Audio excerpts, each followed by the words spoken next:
Entonces, Leandro, muchas gracias por estar con nosotros. Buenas noches a todo el auditorio virtual. Soy el doctor Alfonso Cárdenas. Tengo el agrado de tener la presidencia del capítulo de neurooftalmología para este año 2022. Buenas noches, Dino, presidente de la Sociedad de Oftalmología, estimados colegas. Y bueno, como dando paso a la transferencia de estas gestiones, está dejando la presidencia la doctora Patricia Rosas, quien cumplió una excelente labor en el periodo anterior y que también nos va a acompañar con su aporte en esta nueva temporada. Y está ascendiendo a secretario el doctor Justiniano Sea, ¿no? para que quede constado en los archivos de la sociedad.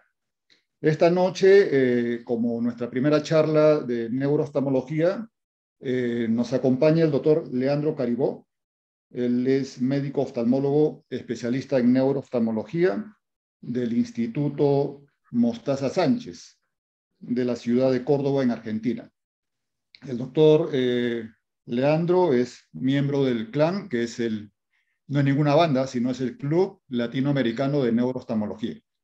Así que, y él ya presentó esta charla antes y me gustó tanto que le he vuelto a invitar porque además de ser muy buena charla, es un tema importante y recurrente en la práctica oftalmológica y neurooftalmológica de casi todos los días, ¿no? Cada vez que tenemos un edema de papila, a veces se nos cruzan muchas cosas por la cabeza y no tenemos cómo definir o decidir adecuadamente, ¿no? Así que Leandro va a poner todo su expertise en esta presentación y espero que la puedan disfrutar. Ya saben que, por favor, si tienen preguntas, las ponen por el chat y así las puedo contestar al final de la presentación.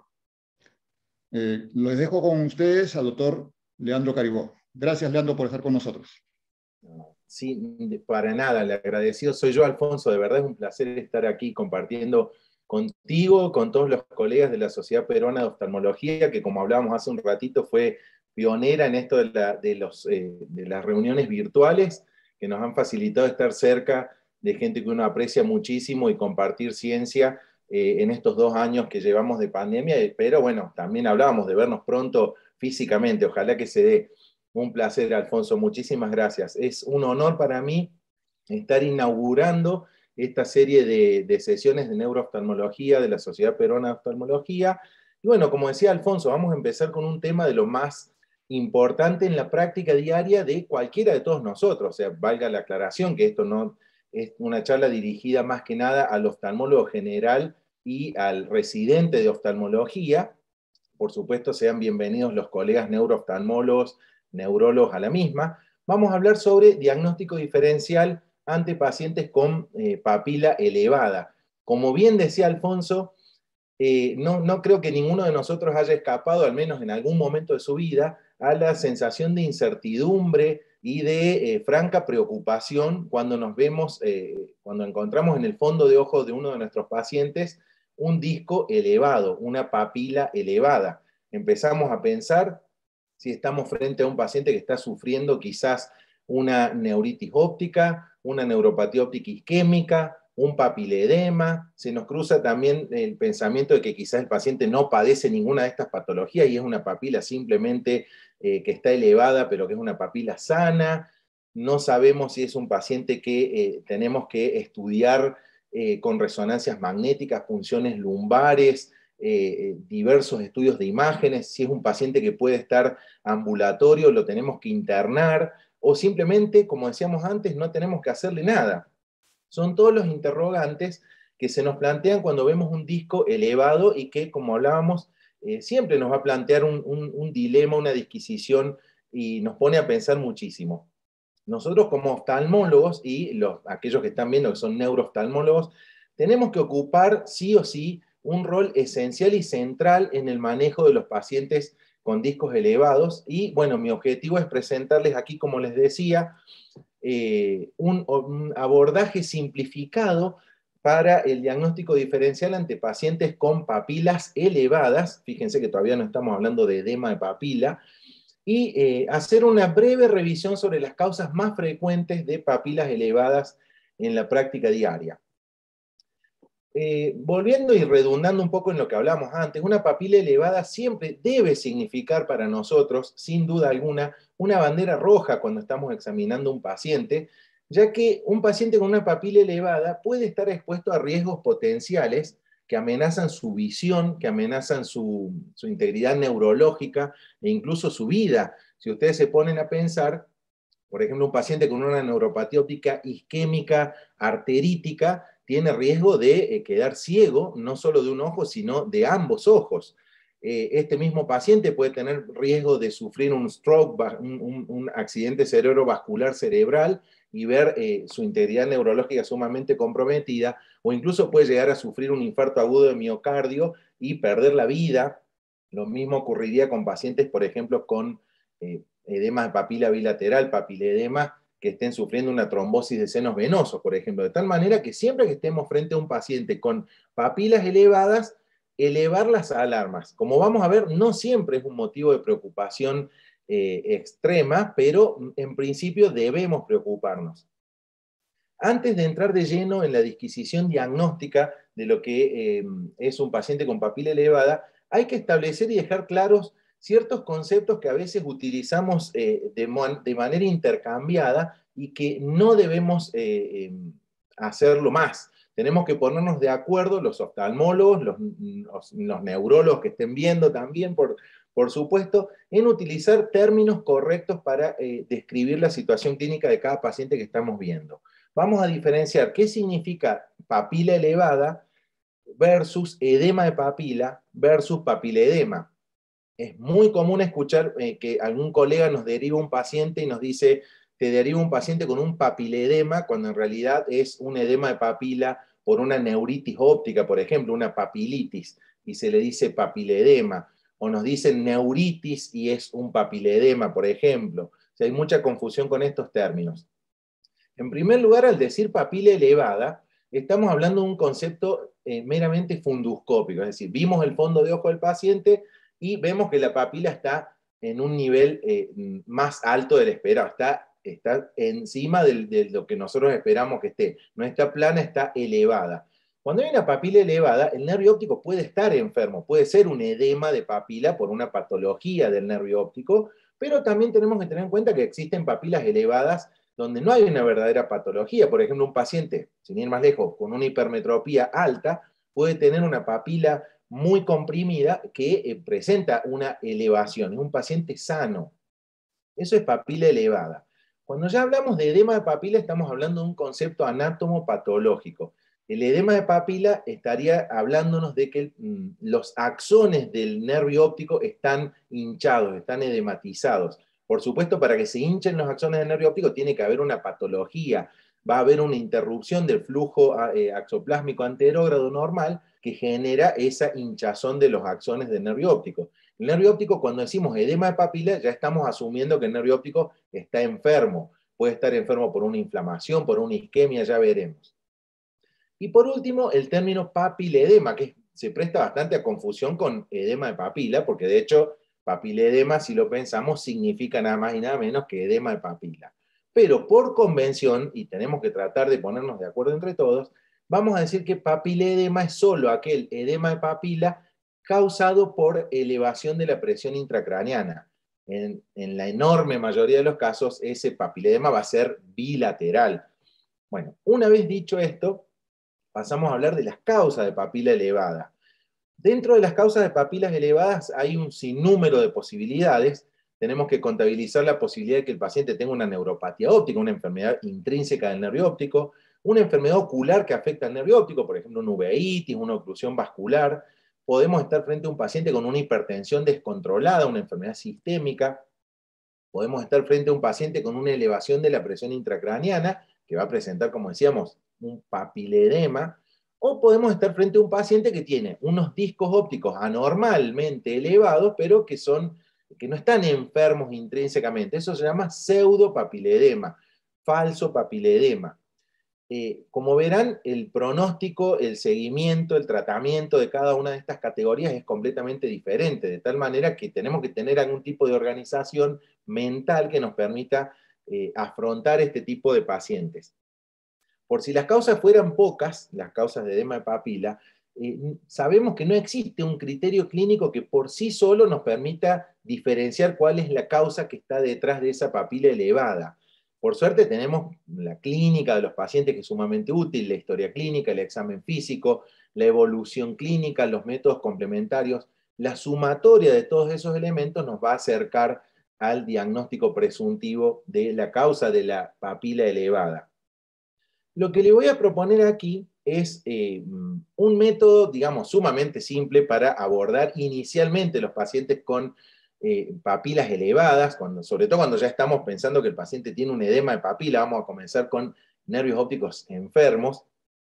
Cuando el paciente tiene un edema de papila, tenemos que tener en cuenta que, sabiendo tres cosas, si el edema de papila es uni o bilateral, cuál es la edad del paciente que tenemos frente a nosotros y cuál es el grado de compromiso visual y el curso clínico de la enfermedad, en la mayoría de los casos vamos a tener una idea bastante cercana a cuál es la etiología que está detrás de este edema de papila. Luego vamos a hablar de los pseudoedemas de papila. Entonces, comenzando ya con la presentación en sí misma, cuando estemos frente a un paciente con edema de papila y teniendo en cuenta lo que les dije antes, este abordaje simplificado, tenemos que plantearnos en primer lugar si el edema de papila es unilateral o si es bilateral. Perdón que se me pasó la diapo.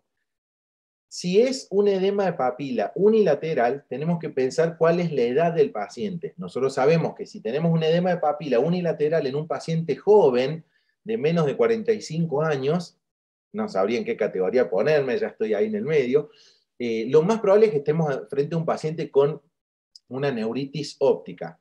Si el paciente es más añoso, tiene más de 45 años, y digamos que más allá de los 60, 70 años, un edema de papila unilateral más probablemente va a estar representando una neuropatía óptica isquémica. Fundamentalmente la más común es la no arterítica. Si el paciente es más añoso aún, y ya vamos a ver con cierta clínica característica, vamos a estar más comúnmente frente a un paciente con una neuropatía óptica isquémica anterior arterítica, aquella causada por arteritis de célula gigante. Por el contrario, si el edema de papila es bilateral, tenemos que plantearnos si el paciente tiene una pérdida visual importante, en cuyo caso un edema de papila bilateral con franca pérdida visual es más común que sea por una neuropatía óptica bilateral, por ejemplo, una neuritis óptica bilateral, una neuropatía óptica isquémica bilateral, ¿sí? O un papiledema de larga duración, un edema de papila por aumento de presión intracraneana de larga data, que ya produce una gran repercusión visual. Por el contrario, si el edema de papila es bilateral, con escasa pérdida de agudeza visual, de efectos de campo visual periférico que el paciente no le molestan tanto, lo más probable es que estemos frente a un paciente con un papiledema, aumento de presión intracraneana con edema de papila bilateral. Está un poco retrasado, perdón, el paso de las diapos. Comenzando entonces con la primera categoría, aquellos edemas de papila unilaterales. Como dijimos, la causa más común son las neuropatías ópticas, aquellas patologías intrínsecas del nervio óptico que se caracterizan por una serie de síntomas y signos compartidos entre casi todas ellas, pero con diferencias en cuanto a la evolución y las posibilidades de seguimiento. Todas ellas van a tener disminución de agudeza visual, disminución de la visión de los colores, en mayor o menor grado, diversas alteraciones de la campimetría, defectos pupilares aferentes, según si son uni o bilaterales, y las papilas ópticas que pueden estar normales, pero que, bueno, dada el título de nuestra charla de hoy, nos van a interesar aquellas neuropatías ópticas que cursan con edema de papila comprometida. Las neuropatías ópticas que presentan edema de papila, las más comunes son en pacientes jóvenes, neuritis óptica, la variante papilitis, es decir, la neuritis óptica anterior, que no es la más común, como vamos a ver a continuación, y las neuropatías ópticas isquémicas anteriores, la no arterítica y la forma arterítica. Haciendo un breve repaso, y vuelvo a hacer hincapié en que no es mi objetivo hacer una disquisición sumamente profunda sobre los últimos avances de cada una de estas patologías, sino más bien una revisión básica. La neuritis óptica es aquella enfermedad inflamatoria desmielinizante de uno o de ambos nervios ópticos que se presenta más comúnmente en pacientes jóvenes que no tienen otra sintomatología, salvo que ya tengan un antecedente o que hayan desarrollado una esclerosis múltiple previa o alguna otra de las enfermedades inmunitarias. Generalmente pacientes de sexo femenino que pierden la visión en forma subaguda a lo largo de algunos días, alcanzan la máxima pérdida de visión al cabo de una semana en general, típicamente, según dicen los libros, en general son varios días para alcanzar el nadir. Son pacientes que tienen un cuadro doloroso, pérdida de agudeza visual con dolor a los movimientos oculares. En el examen físico va a destacar una agudeza visual reducida, con un gran rango de variación que va desde agudezas visuales de 20/20 en adelante, una reducción mínima, hasta una reducción sumamente seria. Generalmente no supera los 20/200, 20/400 rara vez, con compromiso de la visión cromática, defecto pupilar aferente relativo, siempre que sea una neuritis óptica unilateral. Y yendo a nuestro tema de hoy, la papila. La papila suele estar en la mayoría de los pacientes con neuritis óptica no comprometida. La mayor parte de las neuritis ópticas son retrovulvares. Así que la papila suele ser normal en la mayoría de los pacientes, al menos en la presentación de la neuritis óptica. Pero hay un tercio de aquellos de los pacientes que presentan, ahí vemos en la fotito de arriba, una papila normal, un poco retrasada la diapo, y abajo una papilitis, neuritis óptica con compromiso anterior del nervio óptico. El edema de papila en estos pacientes suele ser más bien leve, no suele haber exudados ni hemorragias, y es un edema difuso en general. Ya vamos a ver la diferencia con otras neuropatías ópticas. Vamos a encontrar los típicos defectos de la campimetría, que pueden ser de diversa índole, difusos, los típicos defectos que uno esperaría ver, centrales, ecocentrales, que no siempre se dan. Cualquier tipo de defecto de campimetría puede acompañar cualquier tipo de neuropatía óptica.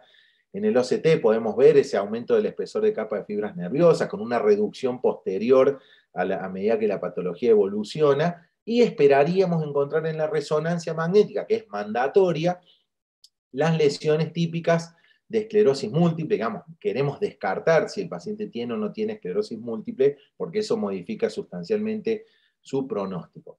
El tratamiento para todos los casos es unificado, digamos así, con o sin lesiones en la resonancia magnética. Bueno, se puede entrar en detalle según la pérdida de agudeza visual, el compromiso unio bilateral, pero digamos, a grosso modo, el tratamiento establecido por el trial, el ONTT de 1980 y pico, estableció que los corticoides endovenosos seguidos de una dosis de corticoides orales con reducción progresiva es el tratamiento que brinda una recuperación más rápida, sin diferencia de agudeza visual final, pero disminuiría el riesgo de desarrollar esclerosis múltiple al menos en los primeros años luego de la neuritis óptica. Todo eso está sujeto a discusión. La segunda neuropatía óptica más común que nombramos en pacientes más añosos es la neuropatía óptica isquémica, aquella neuropatía óptica por déficit de la irrigación de la cabeza del nervio óptico, que como sabemos tiene dos sabores, digamos así: la neuropatía óptica isquémica no arterítica, que es de origen desconocido, por lejos la más común, puede ser por hipotensión, más trombosis, no sabemos bien cuál es la etiopatogenia, y la neuropatía óptica isquémica anterior arterítica, que es aquella que se presenta dentro del espectro de la arteritis de célula gigante, que por suerte es la menos frecuente, sobre todo en nuestros países, y la que tiene consecuencias más catastróficas. Los pacientes con neuropatía óptica isquémica van a ser pacientes de edades más avanzadas, en general mucho más allá de los 50 años, y los pacientes más añosos tienen más riesgo de ser neuropatía óptica isquémicas arteríticas. Suelen tener factores de riesgo vasculopáticos. La pérdida de visión es brusca, es repentina. Lo clásico es que el paciente nos diga: me desperté y dejé de ver con una parte del ojo derecho, del ojo izquierdo. Es una pérdida visual indolora, a diferencia de la neuritis óptica, donde la pérdida visual es dolorosa. Fíjense que aquí la agudeza visual puede estar reducida o puede ser completamente normal. La visión cromática lo mismo, puede estar reducida o ser completamente normal. Suele haber defectos pupilares aferentes. La papila en la neuropatía óptica isquémica va a estar afectada siempre. Si es una forma no arterítica, la papila va a presentar un edema más bien hiperémico, que puede ser generalmente sectorial o puede ser difuso, acompañado de algunas hemorragias o exudados blandos, y es muy importante observar la relación copa-disco en estos pacientes. Los pacientes con neuropatía óptica isquémica anterior no arterítica suelen tener una copa muy pequeña que los hace, es parte de la etiopatogenia del cuadro y los pone en riesgo de tener neuropatía óptica isquémica. Se habla del disco de riesgo cuando vemos el disco óptico contralateral y vemos que tiene una copa muy pequeña. Ojo, a tener en cuenta porque es un paciente que está propenso a tener neuropatía óptica isquémica del otro ojito. En cambio, la neuropatía óptica isquémica anterior arterítica, que es la más seria de todas, la más catastrófica, presenta un edema masivo, un edema sumamente blanco, pálido, se dice blanco tiza, y no interesa en este caso la excavación previa del paciente, sino que es un cuadro sumamente agresivo. Los defectos campimétricos clásicos de la neuropatía óptica isquémica, sobre todo la no arterítica, es el defecto altitudinal, esperémoslo, pero no siempre se da. Cualquier tipo de defecto campimétrico puede acompañar cualquier tipo de neuropatía óptica. En el OCT vamos a encontrar hallazgos característicos, aumento de la capa de fibras nerviosas con posterior reducción. De manera urgente tenemos que pedir en estos pacientes un laboratorio, tenemos que pedir dos valores que son sumamente importantes para elevar nuestra sospecha de arteritis de células gigantes. Simplemente una BCG y una proteína C reactiva. Tenemos que obtenerlo de manera rápida. No esperemos que el paciente nos vuelva a ver cuando nos traiga la campimetría o el estudio que le hayamos pedido. Tiene que tenerlo rápido, lo antes posible, para descartar una neuropatía óptica isquémica arterítica, sobre todo si tenemos una gran sospecha clínica. No es el objetivo de esta charla entrar en gran detalle sobre el tema. La resonancia magnética en este caso no tiene gran importancia, solo si hay una duda diagnóstica la podemos pedir, pero no tiene rol en la neuropatía óptica isquémica como contracara de lo que era la neuritis óptica, donde la resonancia es fundamental.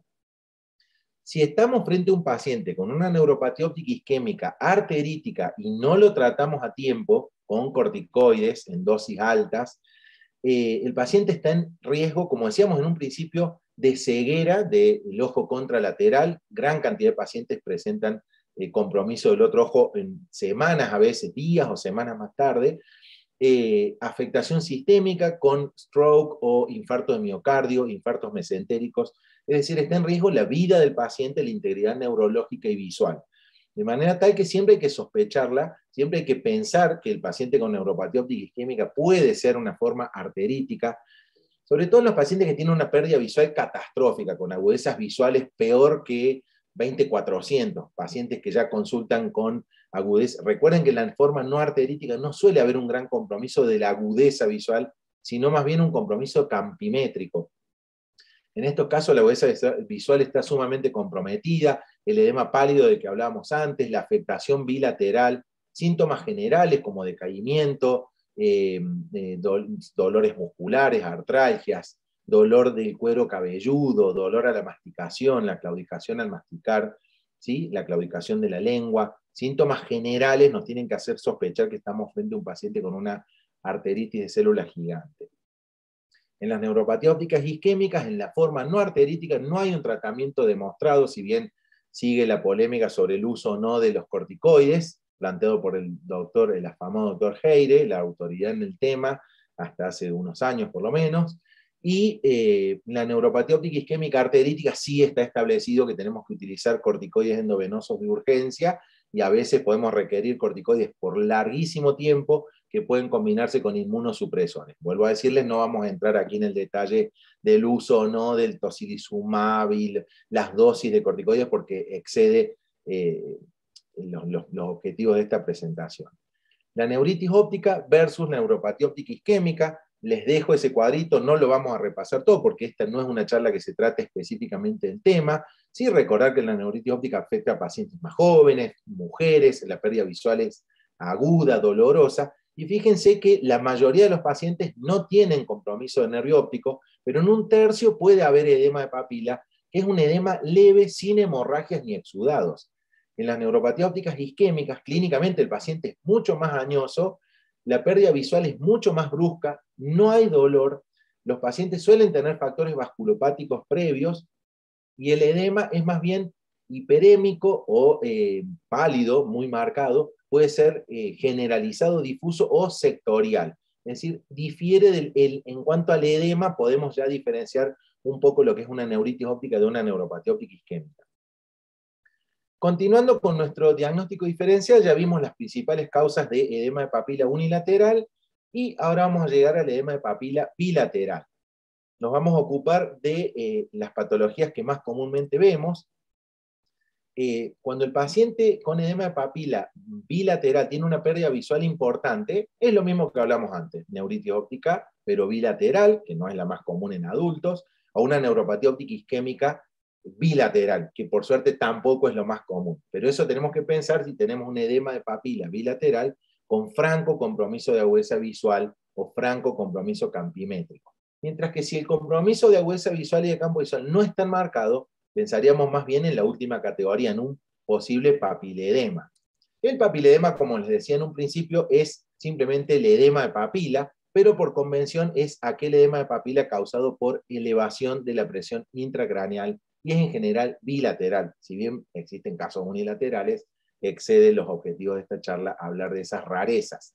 Se da por impedimento del flujo del líquido cefalorraquídeo por compresión de las vainas del nervio óptico, transmisión del aumento de la presión intracraneana a las vainas del nervio óptico con el consiguiente daño, digamos, hinchazón axonal y posterior daño a largo plazo. Es muy importante saber diferenciar un papiledema de una neuropatía óptica bilateral. En el papiledema, la agudeza visual suele ser completamente normal, salvo que sea un papiledema de larga data. No suele haber discromatopsia, le hacemos un test de Ishihara, el más práctico, nos da normal. Los defectos campimétricos suelen ser periféricos y las pupilas suelen ser normales. No hay defecto pupilar aferente relativo porque ambos nervios ópticos pueden tener el mismo grado de disfunción. Esto es en papiledemas en el momento de la presentación. En cambio, en las neuropatías ópticas, la agudeza visual va a estar casi siempre comprometida, con una franca discromatopsia, defectos campimétricos que tienden a ser centrales, y puede haber o no compromiso de pupila según la simetría de la afectación de ambos nervios ópticos. Clínicamente, el papiledema se va a presentar con diversos grados de edema de papila, la clásica descripción del edema generalizado del nervio óptico, con una elevación 360 grados cuando ya está completamente desarrollado, ese edema en corcho de champaña, como se le dice allí. La campimetría va a mostrar típicamente defectos periféricos. El típico defecto es el aumento de la mancha ciega, pero como vemos allí puede haber otros tipos de defectos campimétricos que pueden afectar a nuestros pacientes con papiledema. ¿Qué hacer frente a un paciente con papiledema? Cuando sospechamos que el paciente tiene un edema de papila bilateral por posible aumento de presión intracraneana, lo primero que tenemos que hacer es descartar una encefalopatía hipertensiva, una hipertensión arterial maligna, porque estaríamos poniendo en riesgo la vida del paciente si no descartamos ese cuadro de hipertensión arterial maligna. Lo primero que deberíamos hacer es chequear la tensión arterial del paciente. Si esa tensión arterial no está anormal, el paciente no tiene una encefalopatía hipertensiva, pasamos a hacer una neuroimagen. La neuroimagen es clave y es obligatoria. La neuroimagen ideal es una resonancia magnética nuclear de cerebro con gadolinio, y tenemos que pedir siempre con venograma, porque ya vamos a ver que tenemos que descartar la posibilidad de una trombosis de los senos venosos cerebrales. Así que siempre pedir resonancia magnética nuclear de cerebro con gadolinio y venograma. Si la resonancia muestra una lesión, ya tendremos nuestro diagnóstico. Si la resonancia no muestra una lesión, empezamos a pensar en uno de los cuadros paradigmáticos de la neurooftalmología, que es la hipertensión intracraneana idiopática. Si la neuroimagen es normal, tenemos que pedirle al paciente una punción lumbar muchas veces para diagnosticar esto de lo que vamos a hablar, y es uno de nuestros últimos temas, la hipertensión intracraneana idiopática. La hipertensión intracraneana idiopática es una elevación de la presión dentro del cráneo de etiología completamente desconocida, que como ustedes saben afecta más comúnmente a mujeres jóvenes, obesas, a destacar mucho esto. Se relaciona mucho con ganancia reciente de peso. Uno puede a veces darse cuenta de cuál es la paciente que está en la sala de espera que nos va a venir a consultar por este tema. Son pacientes en edad fértil, mujeres, y uno les consulta casi siempre si ha ganado peso recientemente y la respuesta suele ser positiva. Se desconoce del todo cuál es la relación entre la obesidad y este cuadro que cada vez se está haciendo más frecuente en el mundo por la epidemia de obesidad, al menos en el mundo más desarrollado, digamos así. La hipertensión intracraniana idiopática ha recibido nombres que debemos dejar de usar. No es un pseudotumor cerebral. Pseudotumor cerebral significa un cuadro en el cual simplemente es un aumento de la presión intracraneana en el cual no hay tumor. Eso significa pseudotumor cerebral. Pero pueden haber otras causas. Puede ser causada la hipertensión intracraneana por una trombosis de senos venosos, por un síndrome de apnea del sueño, por diversos fármacos, trastornos endocrinológicos como el síndrome de Cushing o Addison. Cuando el paciente tiene una causa para su hipertensión intracraneana, que no sea un tumor, una lesión ocupante de espacio, ahí sí tenemos que utilizar el término pseudotumor cerebral, pero tenemos que dejar de lado ese término para referirnos a la hipertensión intracraneana idiopática, porque tiene que ser idiopática, no tiene que haber una causa. Si la hipertensión intracraneana es por un fármaco, ya no es idiopática, ¿sí? Es un pseudotumor cerebral. Tampoco es benigna, si bien la mayoría de los pacientes con hipertensión intracraneana tienen muy buen pronóstico, como vemos ahí, hay un cierto grado de que el paciente llegue a una pérdida severa de campo visual, de ceguera, de recurrencia, así que tampoco se utiliza más el término hipertensión intracraneana benigna. Los diagnósticos que se utilizan para esta patología son los criterios modificados de Dandy, modificados por la doctora Friedman. El paciente tiene que tener papiledema, edema de papila bilateral en general por aumento de presión intracraneana, con un examen neurológico normal, excepto una paresia del sexto par, neuroimágenes normales, como dijimos, resonancia magnética nuclear de cerebro con gadolinio y venograma para descartar trombosis de senos venosos cerebrales, porque si hay una trombosis no es una hipertensión idiopática, sería un pseudotumor, digamos, cobra valor más la trombosis que cualquier nombre que utilicemos, porque es una patología con riesgo de vida. La punción lumbar tenemos que realizarle a estos pacientes con aumento de la presión intracraneana más allá de los 25 centímetros de agua en la apertura. Ese líquido cefalorraquídeo en la punción tiene que ser normal y no tiene que haber otra causa de hipertensión intracraneana identificable. Es decir, tiene que ser de verdad idiopática, no puede haber otra explicación. Los síntomas de los pacientes generalmente van a tener cefalea, tinnitus, oscurecimiento transitorio de la visión en forma de, como siempre se le pregunta a la paciente si al cambiar de posición de parada sentada o de acostada parada, no, como que se le apaga la luz por un segundito, una milésima de segundo, y las pacientes en general suelen decir que sí. Hay otros síntomas mucho menos frecuentes. Clínicamente nos vamos a encontrar con el papiledema, en el OCT un aumento del espesor de la capa de fibras nerviosas. El OCT es muy útil para el seguimiento de estos pacientes, pero la técnica más útil para la evolución de los pacientes con hipertensión intracraneana idiopática es la campimetría. Ahí vamos a ir viendo cómo evolucionan ese aumento de la mancha ciega, los escalones nasales, las constricciones temporales, etc. Es obligatorio hacer una neuroimagen. Las neuroimágenes, como en este caso que les muestro aquí, pueden venir informadas como normales. Esta era una paciente joven de edad universitaria que consultó por cefalea y oscurecimientos transitorios de la visión con papiledema. Se le pidió la neuroimagen y la neuroimagen venía informada como normal. Pero ustedes tienen que saber que la hipertensión intracraneana idiopática tiene sus signos radiológicos típicos. Flechita allí arriba, donde van a ver que la paciente presentaba un incremento del espacio subaracnoideo perióptico, presentaba un achatamiento de la esclera posterior, como ven en la imagen de abajo, donde aparecieron esas líneas, y presentaba un síndrome de la silla turca parcialmente vacía. Todos estos signos radiológicos producidos por un aumento de presión intracraneana, pero a veces los imagenólogos no lo informan, nosotros lo tenemos que buscar. Otro signo que podemos buscar es la atenuación de los senos venosos cerebrales. ¿Cómo encarar el tratamiento de estos pacientes? Bueno, tenemos tres patas, digamos así, de tratamiento. El más importante es la pérdida de peso, los fármacos, en general siempre iniciamos con pérdida de peso sugerida y fármacos, y en los casos sumamente graves o que no responden al tratamiento tenemos la opción quirúrgica. La pérdida de peso es el único tratamiento modificador de la enfermedad demostrado. Lo más útil para mí es sugerirle a los pacientes que vayan a hacer una consulta profesional. está discutido cuánto peso tienen que perder los pacientes, pero con un 15% de peso reducido los pacientes suelen entrar en remisión. Deben mantener esa baja de peso la mayor cantidad de tiempo posible, porque si recuperan peso, la enfermedad recurre en muchos casos. De los fármacos, ustedes ya saben, la acetazolamida es el fármaco demostrado por revisión Cochrane más o menos reciente, y en 2014 el trial de tratamiento de la hipertensión intracraniana idiopática, en dosis variables, generalmente se inicia con una dosis baja de 500 miligramos por día, o 1 gramo por día, y después se puede ir subiendo, bajando en base a la efectividad clínica y la tolerancia de los pacientes, que es todo un tema. Otros fármacos que se pueden utilizar, el topiramato, algunos diuréticos y otros fármacos que son más experimentales.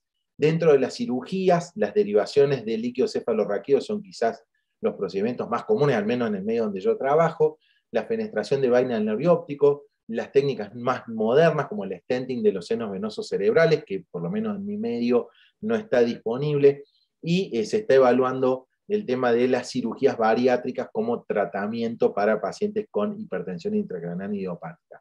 Cualquiera de esas técnicas va a ser útil, depende de la institución donde nos desempeñemos, la facilidad de acceso que tengamos a cada una de ellas y de algunos aspectos clínicos que no vale la pena recordar en este momento.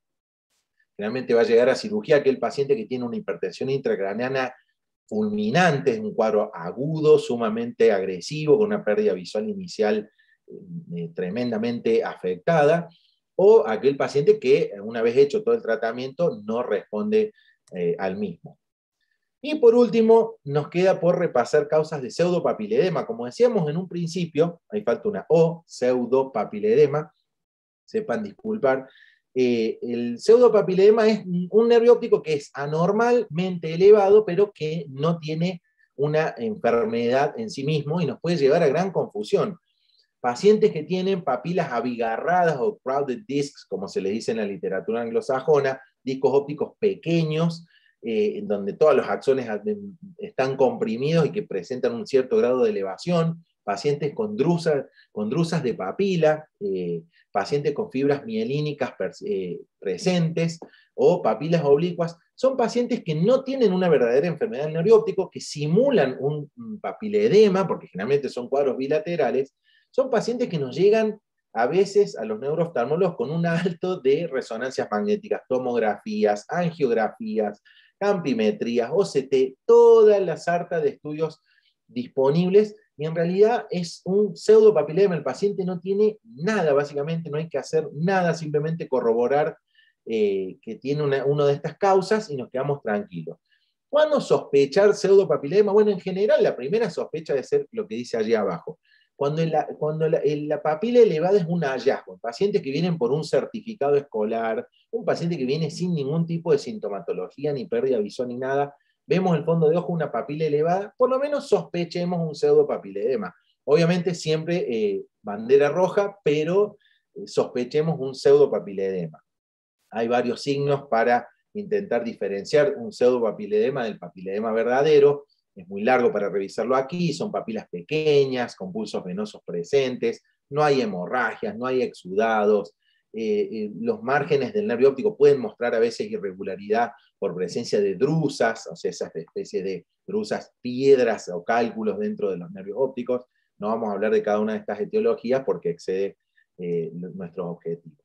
En conclusión, para terminar, tenemos que saber que una papila elevada puede significar una situación de riesgo o una urgencia neurooftalmológica, pero, como vemos ahí, en segundo lugar, una papila elevada puede también no ser patológica, es decir, no todo paciente con una papila elevada tiene que pasar por resonador, punción lumbar, todos los estudios como les nombraba antes. El oftalmólogo tiene que ocupar un lugar central en la evaluación de estos pacientes, porque es muy difícil que un neurólogo tenga las herramientas que tenemos los oftalmólogos para observar directamente el nervio óptico, evaluar correctamente una campimetría, un OCT. Por supuesto, los colegas neurooftalmólogos, neurólogos sí, pero los neurólogos convencionales quizás no tanto. Y el diagnóstico diferencial se basa, por supuesto, en la sumatoria de los elementos clínicos, los estudios complementarios, etc. Espero que les haya servido este abordaje simplificado para pacientes con papilas elevadas, y bueno, les agradezco muchísimo su atención. Muchas gracias. Muchas gracias, Leandro. Excelente charla. Gracias, Abordaje. Alfonso, gracias. No, es importante, digamos, establecer, ¿no?, los conceptos básicos para que se evite la confusión de términos y para que se pueda orientar bien el diagnóstico, ¿no? Eh, Exactamente.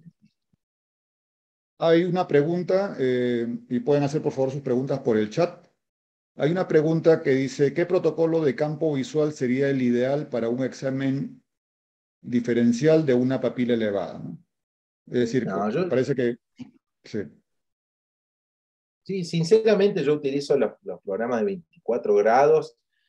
No le veo Piensen que la mayor parte de los defectos campimétricos en el de 24 grados van a estar presentes, así que yo suelo manejarme con esa campimetría, no soy de pedir programas especializados. No sé tu caso, Alfonso, pero ese es mi caso. ¿Qué opinas vos?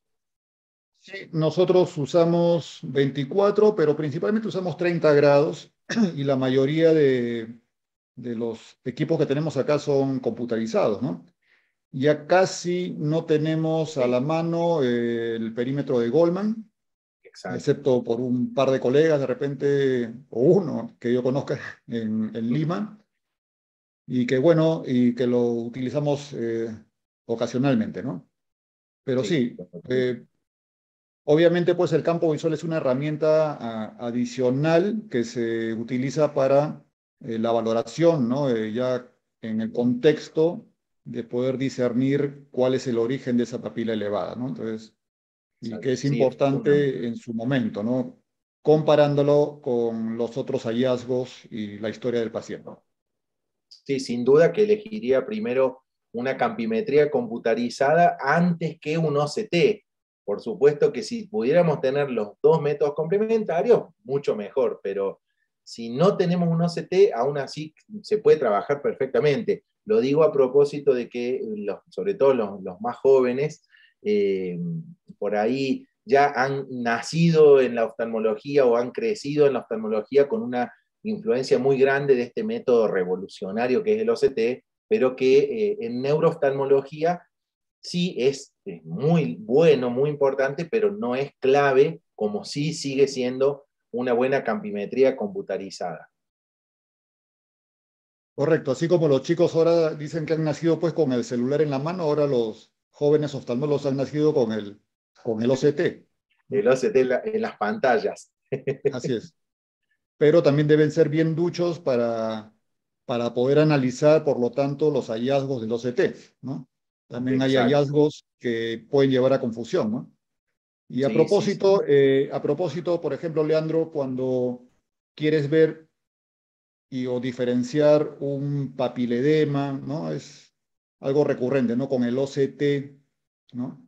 Porque vas a Sí, ver, por ejemplo, sea un papiledema o un pseudo papiledema, ¿no? sí. ¿Algún dato que puedas decirnos? No utilizo el OCT, me baso mucho no utilizo el OCT para eso específicamente, sí lo utilizo más para el seguimiento de los pacientes.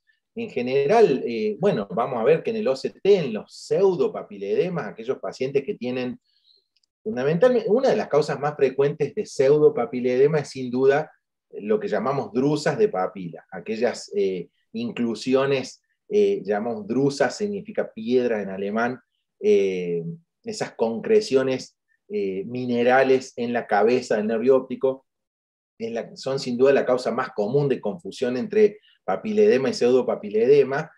En un paciente con drusas de papila, el OCT puede mostrar esas formaciones en la cabeza del nervio óptico, pero no del todo claramente. Vamos a ver, por supuesto, que la capa de fibras nerviosas en los pacientes con pseudopapiledema no va a mostrar el engrosamiento que uno esperaría ante un edema de papila verdadero, un papiledema verdadero, así que desde ya que esa sería el principal hallazgo, y si bien algunos drusen pueden comprometer la capa de fibras nerviosas a larguísimo plazo, estamos hablando del paciente general, el que vamos a evaluar comúnmente, y ante la sospecha de un pseudopapiledema, teniendo en cuenta que la causa más común son las drusas, porque es la causa donde puede haber una causa oculta, digamos así, de sospecha clínica de pseudopapilema, la ecografía es fundamental. Con una ecografía de los globos oculares, una ecografía ocular que es de fácil acceso para cualquiera de nosotros,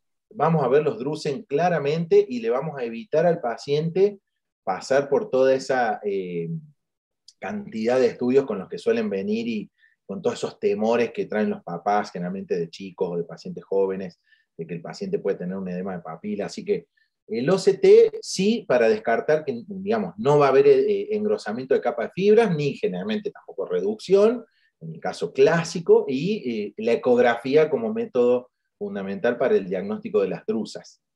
¿Estás de acuerdo, Alfonso? De acuerdo, Leandro. Hay Gracias. a veces, digamos, dificultad para hacer seguimiento de pacientes con edema de papila crónico, por ejemplo, ¿no? O sea, a veces hay pacientes que tienen edema de papila por síndrome de hipertensión intracraniana, que han tenido un curso tórpido y han perdido ya fibras, ¿no? Y ya el nervio está parcial, o las fibras están parcialmente atrofiadas. Ahí es un poco difícil el seguimiento porque ya no se ve tanto edema de papila a pesar de que haya hipertensión endocraniana, ¿no? Entonces Sí, sí, ahí esto es un tema. más nos guía la agudeza visual y lo que mencionaste es el campo visual, ¿no? Exactamente, la campimetría como clave. Sí, señor. Sí. Aquí hay otra pregunta, a ver, dice, en niños con edema unilateral del nervio óptico, ¿en qué patología podría pensar? Bueno, volviendo a lo que decíamos antes, en niños con edema unilateral del nervio óptico, si bien la neuritis óptica es mucho menos frecuente que en adultos, sigue siendo la causa número uno de neuropatía óptica unilateral, neuritis óptica. Así que pensaríamos en papilitis. Recordemos que la neuritis óptica en niños es diferente de la neuritis óptica del adulto desde el punto de vista, desde varios puntos de vista, pero desde el punto de vista clínico es mucho más común en niños que la neuritis óptica sea con edema de papila, a diferencia del adulto, donde la mayor parte de las neuritis ópticas son retrovulvares. En niños suele haber papilitis, o sea, neuritis óptica con edema de papila, y es mucho más común que sea bilateral. En contracara, los adultos presentan generalmente neuritis ópticas unilaterales, es decir, niño, neuritis óptica es papilitis bilateral y en adulto es retrovulvar, sin edema de papila y unilateral. Así que pensaría en principio en una patología inflamatoria desmielinizante, que puede ser, por supuesto, con un curso sumamente benigno en los niños.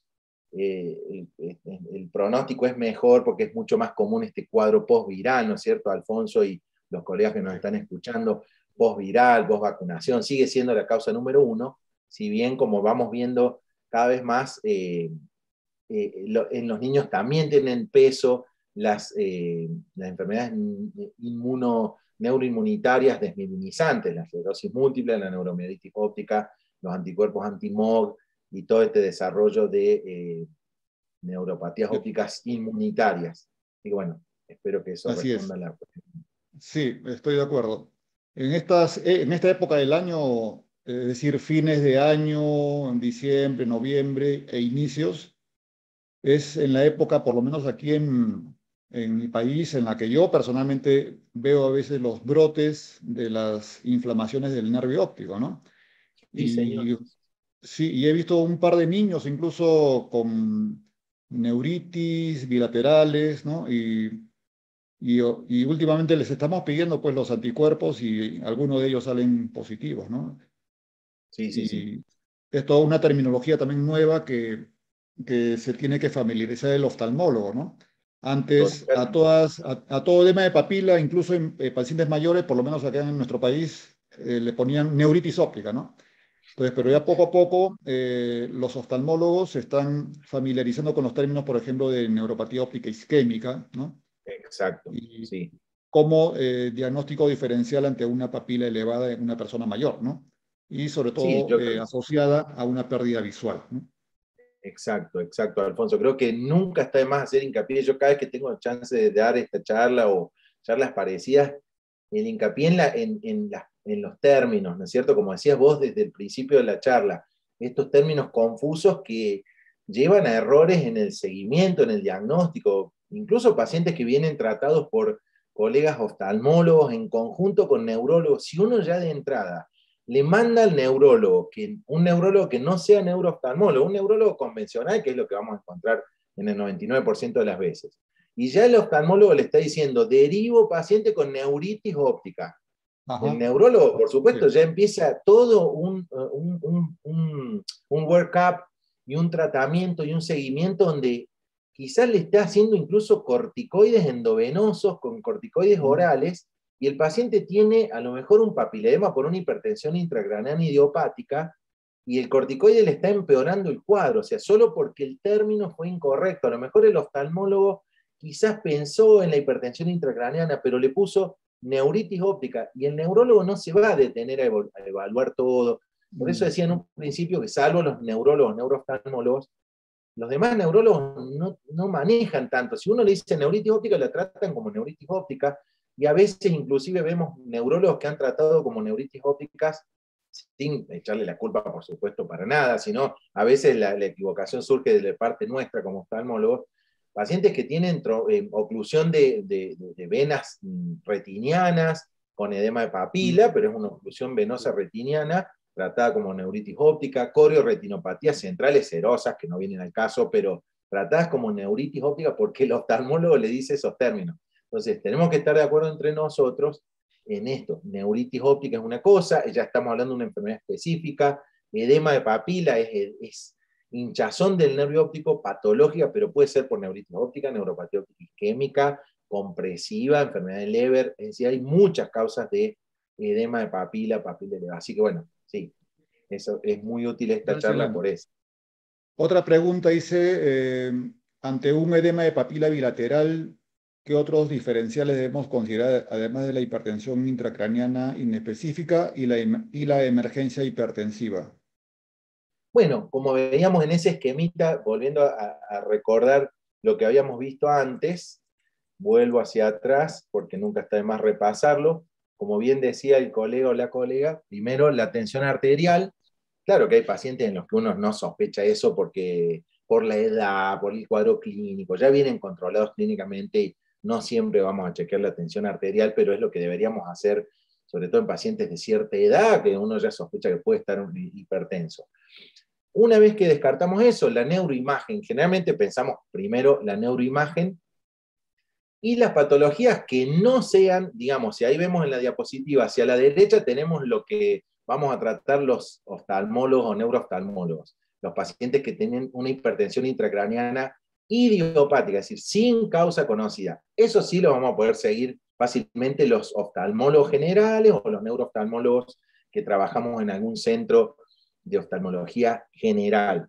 Para el otro lado, hacia la izquierda, la resonancia magnética patológica es cuando ya hay una lesión. Esa lesión puede ser, bueno, hay innumerables causas, sin duda excede a la oftalmología, vamos a encontrar tumores, lesiones ocupantes de espacio en general, pero también puede ser una trombosis de senos venosos, etc. Así que las otras causas son, digamos, más nefastas para el pronóstico del paciente, y son aquellas que generalmente vamos a terminar derivando al neurocirujano. Un paciente, el típico, lo primero que pensamos ante una hipertensión intracraneana, un papiledema, lo primero que tenemos que pensar es que el paciente puede tener una masa cerebral, sea benigna, sea maligna, sea nombre A, B, C. Nosotros ni siquiera nos vamos a ocupar de eso. Si está esa masa, la va a ver el neurocirujano y se va a ocupar el neurocirujano, y nosotros como que, bueno, hacemos un pasito al costado, nos vamos a ocupar del seguimiento, de ver cómo va la evolución de agudeza visual, de campimetría, del OCT, pero nuestro rol ya pasa a ser más secundario porque es un paciente que va a terminar con una cirugía, con algún tipo de procedimiento para tratar esa lesión. Y las demás causas, cuando no es idiopática y tampoco hay algo en la resonancia, son aquellos trastornos que nombramos cuando hablamos del pseudotumor, de hipertensión intracraneana que no es idiopática verdaderamente. Estamos hablando de trastornos generalmente endocrinológicos, como el síndrome de Addison, la enfermedad de Cushing, el trastorno de la hormona, de la paratormona, pacientes que están consumiendo ciertos tipos de fármacos, algunos antibióticos, vitaminas, fármacos que aparentemente son benignos, como algunos fármacos para el acné, pacientes con anemias extremas, pacientes con síndromes de apneas del sueño, también pueden desarrollar cuadros de hipertensión intracraneana, que ya no llamaríamos idiopática, sino que llamaríamos pseudotumor cerebral. Así que, si no es idiopática es porque o tiene una masa, a grosso modo, o una masa en el cerebro, o pensar en algo de esto. Investigaríamos lo endocrinológico, pediremos análisis, vemos qué fármaco toma, y bueno, diagnosticar siempre, descartar la trombosis de senos venosos cerebrales. Recordemos en esta época de COVID que una de las complicaciones más graves sobre todo de las vacunas, o la AstraZeneca, por ejemplo, fue la primera que surgió como el paradigma de una vacuna que producía esa trombofilia sin trombocitopenia, que se manifestaba como una trombosis de senos venosos cerebrales. El paciente va a consultar con papiledema, cefalea, un cuadro sumamente grave, quizá no vaya al oftalmólogo porque es muy grave, pero se va a presentar con un papiledema. Así que bueno, eso. Gracias. Hay otra pregunta, dice, en la neuromielitis o enfermedad de Devic y la encefalomielitis MOG, ¿no? Anti-MOG, la Sí, afectación del nervio óptico suele ser bilateral. sí, Mientras, sí, sí, sí. mientras que en la esclerosis múltiple usualmente es unilateral, es a modo de pregunta. Sí, sí, pienso que coincido con la aseveración del o la colega. Las neuritis ópticas mediadas por anticuerpos suelen ser cuadros sumamente agresivos, caracterizados justamente por un gran compromiso de la agudeza visual, peor de 20-200. Ese es como el límite, digamos, entre la neuritis óptica desmielinizante idiopática o por esclerosis múltiple. Suelen tener agudezas visuales de 20-200 o mejor, mientras que aquellas mediadas por anticuerpo las tenemos que pensar cuando la agudeza visual es de 20-200 o peor, con un franco compromiso campimétrico, un franco compromiso, por supuesto, de la visión cromática. La afectación, como decía la o el colega, la afectación suele ser bilateral, puede ser inmediata, digamos, al unísono, o puede ser secuencial, rápidamente secuencial, ¿sí? Se afecta primero un nervio óptico, luego el otro, a veces hay una separación de mucho tiempo entre uno y otro. Es buena la pregunta, yo estoy seguro que va a ser un tema que van a abordar en gran detalle en la magistral charla que va a dar, si no me equivoco, nuestro colega el doctor Andrés Castaño, que se va a ocupar de las neuritis ópticas. Así es. Ahí Se van a está ver el tema. preparando ya. Hay una pregunta de una residente, te vas a dar cuenta por qué. Dice, buenas noches, gracias por la ponencia. En los pacientes con papiledema o secundarias a neuritis óptica, ¿cuánto tiempo debe pasar para que disminuya la elevación del nervio óptico y regrese a su estado basal? Bueno, claro, ahí está el típico, el pitfall, digamos así, el punto focal en el que hacíamos hincapié antes. No es, o sea, papiledema es una cosa, neuritis óptica es otra. Si hablamos de neuritis óptica, no podemos decir papiledema. Neuritis óptica, en todo caso diríamos edema de papila, papilitis, porque es una neuritis óptica con edema de papila. Mientras que si decimos papiledema, estamos hablando de un cuadro completamente distinto, donde hay edema de papila bilateral por aumento de la presión intracraneana. Así que ese ha sido uno de los ejes de la presentación, y vuelvo a hacer hincapié en tratar de diferenciar esas dos cuestiones. Bueno, es variable, la verdad que no me animaría a decir un lapso de tiempo, pero en general, dependiendo de cuánto lleva la paciente de evolución, por ejemplo, haciendo hincapié en lo que es el papiledema verdadero, que es donde estamos esperando que el eje de la cuestión es el edema de papila, y le damos el Diamox, Diabo, la acetazolamida, como se llama en cada uno de nuestros países. En general, se esperan entre 2 y 4 semanas, ya podemos llegar a ver una reducción del edema de papila, quizás no total, a veces demoran un poquito más, a lo mejor 2 o 3 meses en ir mejorando. Lo importante es ir viendo que vaya reduciéndose el edema de papila con la dosis de acetazolamida o fármaco que hayamos elegido que le estamos dando. Y que seguimiento con campimetría computada. Recuerden que el seguimiento de los pacientes con papiledema por hipertensión intracraneana idiopática, se va a hacer con la campimetría. Está muy bien que miremos el nervio óptico y está muy bien que pidamos el OCT para ir viendo cómo se reduce, pero por ahora el seguimiento es con la campimetría. A mí me encanta el OCT y me encanta ir viendo cómo el edema se va bajando, pero la campimetría es la clave, ¿sí? Así que, bueno, eso. Yo, sin ir más lejos, cuando iniciamos un tratamiento para hipertensión intracraneana idiopática, salvo que haya una gran ansiedad por parte de la paciente, la controlamos al mes, o sea que no estamos esperando que inmediatamente haya una mejoría. Vamos a verla al mes, donde ya podemos ver algún cambio en el edema de papila, en la campimetría, quizás tenemos tiempo de evaluar también cómo se lleva con el fármaco. Y bueno, a manera práctica, digamos que eso, un mes, entre 2 y 4 semanas ya podemos ver cambios. Muy bien, muchas gracias, Leandro. Bueno, Gracias, no sé si Alfonso. habrá alguna pregunta más, creo que ya es todo en el chat. Bien, Bueno, no perfecto. quiero usar más de tu tiempo, Leandro, yo sé que No, allá para mí un son gusto. 2 horas más Excelentes preguntas. Gracias. y mañana tienes que trabajar a las 5 de la mañana, así que Sí, señor. Así horario en mi casa, de ¿no? neuro En mi y hay que casa. pasar, y hay que Después hay que ir pasar al tiempo trabajo. en familia. Sí. Así que a nombre de la Sociedad Peruana de Oftalmología, de nuestro capítulo, te doy las muchas gracias, Leandro. Excelente tu disertación y Gracias. esperamos tenerte virtual y o presencialmente con nosotros en algún momento cercano. Fue un Y placer. a todos los que se han conectado, muchas gracias por haberlo hecho. Muchas gracias, Leandro. Y te Gracias, despedimos Alfonso, y gracias a todos. Muy con buenas un aplauso. noches. Buenas Buenas noches. noches, Gracias. Leandro. Gracias. Saludos. Gracias. Saludos a todos.